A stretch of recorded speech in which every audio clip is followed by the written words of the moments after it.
Hello, everyone. This is Tom Fox, and I'd like to welcome you to the Daily Compliance News. The Daily Compliance News is an offering of the Compliance Podcast Network. September 6, 2019, the Bring Out Your Dead edition.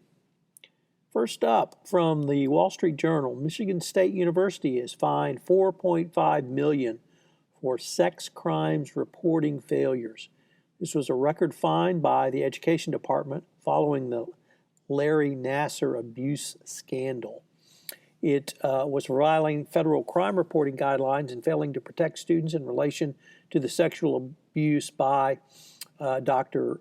Nassar. The settlement resolves a Clery Act review that found the school repeatedly failed to address complaints against Nassar, subjecting students to a sexually hostile environment. The university must also implement a corrective action plan, including hiring a Clery compliance officer. The Clery Act requires all colleges and universities participating in federal finance aid programs to maintain and disclose campus-wide statistics around information and security. I found it particularly ironic that Betsy DeVos would announce this. Nevertheless, it does show that the Department of Education can actually do something correctly every once in a while. Next up, from the New York Times Dealbook, they asked the question, is the U.S. ready to rein in big tech?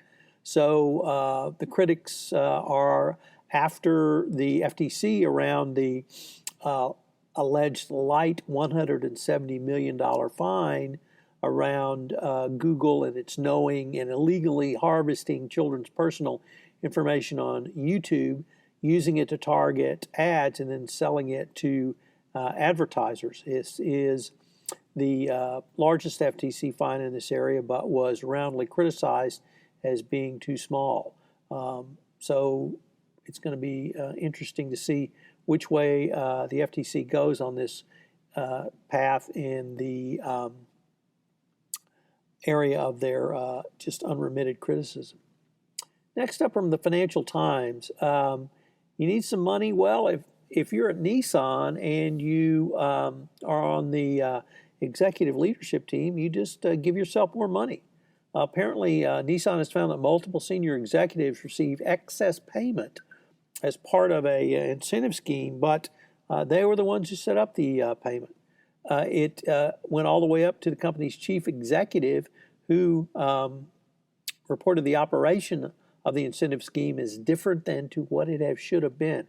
It really points to the Bring Up Your Dead reference, because corporate governance at Nissan was clearly dead under Carlos Ghosn, and not only was Ghosn engaged in massive conflicts of interest within the company, but now it appears the best of the executive leadership team was as well. So bring out your dead for Nissan.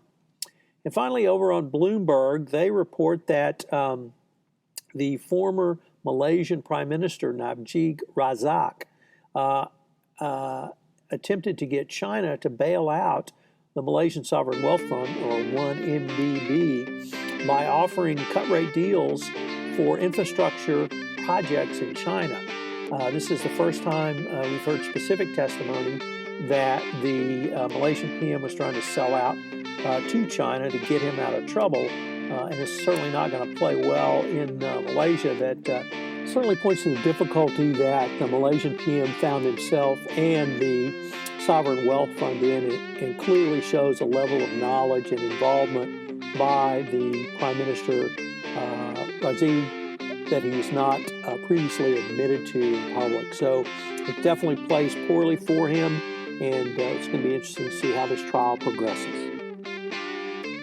Hope you'll check out the new podcast, Why a Duck, with myself, Tom Fox, and Mike Volkov. The Daily Compliance News is a production of the Compliance Podcast Network and a proud member of C-Suite Radio.